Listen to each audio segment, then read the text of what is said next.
Right guys, this is a long-play review for Crossfire on the Amstrad CPC, released by Atlantis in 1990, and that's quite some nice box art there. In fact, that totally convinced me as a kid to part of my pocket money back in the day. So, was I disappointed? And how do I feel about the game in 2019? Well, let's find out as we start things off here. And this is a simple target shooting game, over 8 levels. And it was obviously a budget release because Atlantis Software were a budget label.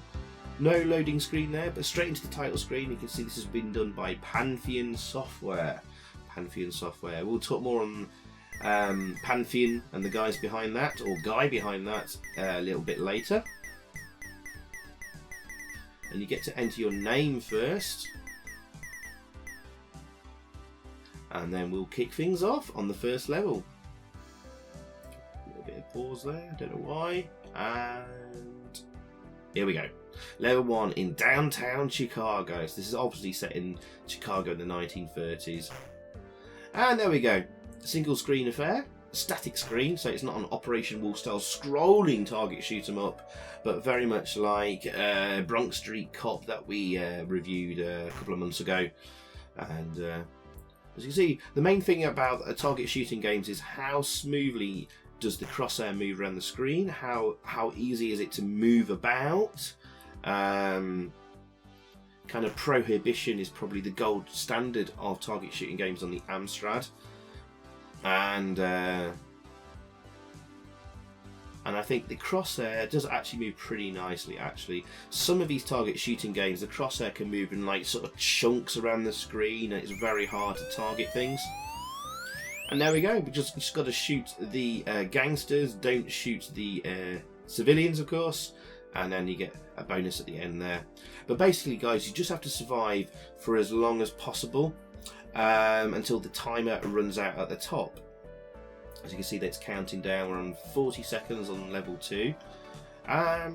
Okay, and we've got some okay kind of mode 1 graphics, 4-colour mode 1 graphics. I'd say it's fairly detailed. It's okay for budget. Definitely passable for a budget title. No music. We've had no music at all, and just some very basic sound effects. Okay, and there's only like 2 types of gangsters. The guy, the sort of the fat guys in the bowler hats. It looks like all in black. And then there's like a terrorist-looking guy with a shotgun. And we're going to try and beat this, getting perfect every time without losing a life or shooting any civilians. So on level 3 of 8 now. So yeah, only 2 villains to shoot.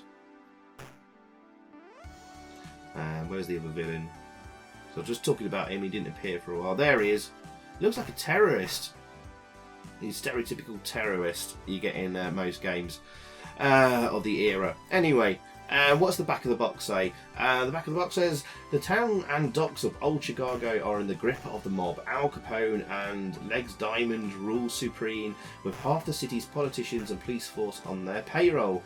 As one of Chicago's bravest policemen, you've been chosen to fight the mob and return law and order to the city. That's it really, and the manual inside pretty much says the same thing, just a bit more expanded, so I'm not going to talk about that. And yeah, as a kid, I kind of enjoyed it. It was only $1.99, so you know, you're not lost too much. So for a target shooting game, it plays pretty well. It's just very, very basic and simple, and it's actually, guys, rather easy. I think eventually I actually completed it as a kid. One of the few games I managed to actually complete. So this is why this game sticks in my memory quite a bit.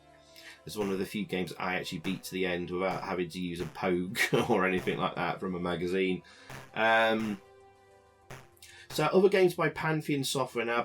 Apparently, according to various places on the internet, Pantheon Software is a guy called Chris Edwards. And, oh, bonus life there.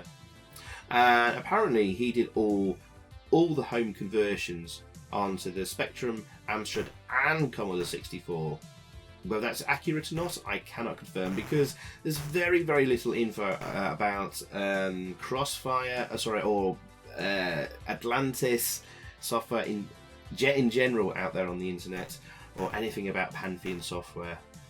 So very hard to dig up information. So what about the other versions of the game? The Specky version, weirdly, is more colourful than the CPC. It's using reds, greens, blues and purples. Otherwise, the graphics are identical, and that means the CPC version is a port of the Specky version. Therefore, we get Mode 1 4 colour graphics, and the Specky can get a few more colours on screen than that. But we get kind of more moody shades here, like making it look less childlike.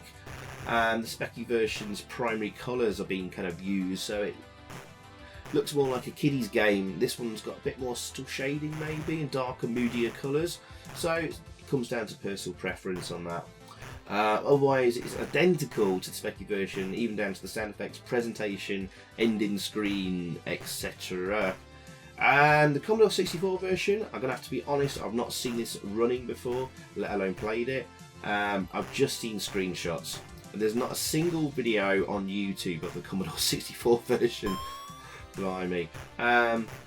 Weirdly, the enemy and civilian sprites are absolutely identical to the Specky and Amstrad versions. But the background graphics are slightly different. Same locations, just redrawn differently, but don't look as nice. Otherwise, the presentation is pretty much identical. And again, it does look like the same guy, Chris Edwards of Pantheon Software, did all 3 versions himself. It seems to be that way. So there we go. Also, I could not find a review of this in Amstrad Action magazine either. So I don't know what the magazines would have given this back in the day. Probably a low to average score. We shall see. There's another bonus life there. We just got to survive until the clock gets to 0. Actually, when the bad guys do hit you, there's actually a little bit of animation just beforehand. So the guy in the black, he quickly pulls out like a revolver and then shoots. And the guy with like what looks like a shotgun, he will bring his shotgun sort of down to his like waist height, pointing at you, and then will shoot. So if you see those frames of animation happen, you've literally got maybe less than a second to react and shoot and kill him. So just remember just the order of these guys popping up, and go in the order of they pop up, and you should be able to blast through this. There we go. I find this really easy. So far we've been perfect. Civilians all stay the same. They just pop up and down from these same places. Pretty simple stuff. There we go. And we get another bonus life. Now I've got 7 lives. And it makes it pretty easy to beat the game, really.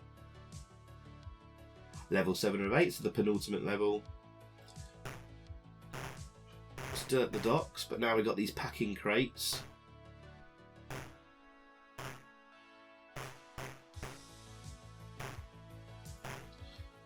Apologies if you heard any noise in the background there. I don't know if the microphone picked that up, but Mrs. iPhone's just come in the door with Minnie's iPhone.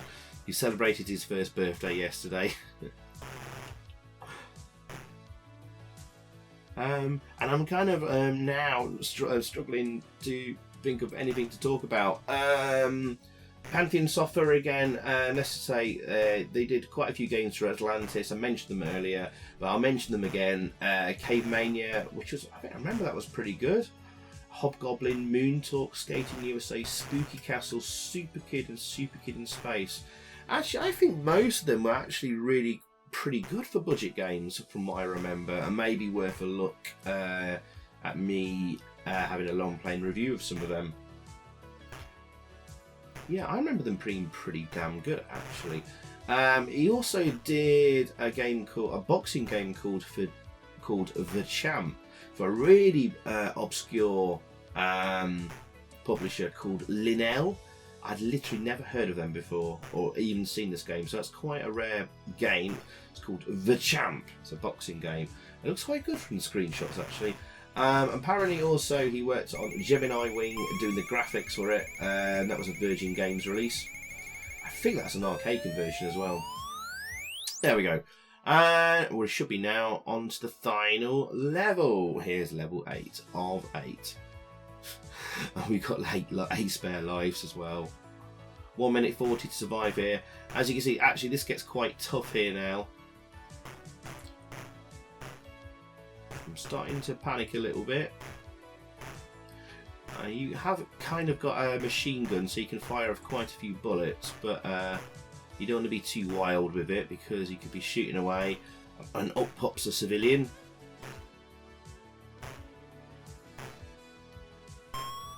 Another bonus life. God blimey, we're now on 9 lives. So it looks like you get a bonus life every 50,000 points, I think, by the looks of it. Hopefully my maths is not wrong there. But yeah, as a target shooting game, it's pretty decent. I mean, it's all about, does the crosshair move smoothly? That's the primary thing, and can you target people easily? Yeah, I think it's probably easier. I found this easier on a keyboard than a joystick, actually, bizarrely. Oof. Nearly got wrecked there. But there we go, guys. I think the graphics are okay. It's just and sound effects very minimum, bare minimum presentation. Obviously, he did a quick job getting it to all 3 home computers of the time. And obviously he's not going to be paid a huge amount of money by Atlantis Software. They were quite a small budget company, really. So not a bad effort, and I quite liked it as a kid. And I was quite impressed that I beat it one day. So that's why I have fond memories of this one. But otherwise, it's a pretty average game, really. And there we go, there's the ending screen, which is actually quite nice and funny looking. Well done, Officer Zypho. Very pleased with himself. You have managed to clear downtown Chicago of all gangsters. You are promoted to police chief. Woohoo! There we go. At least we get an ending screen. That's nice. And what I'll show you quickly, guys, is what happens when you get shot and game over. But overall, guys, I think I'm going to give this a 6 out of 10. Better than Bronx Street Copper review back in March, although that had much better presentation. This is just a bit more better to play. So there we go. Thanks for watching, guys. See you all again very soon. Goodbye.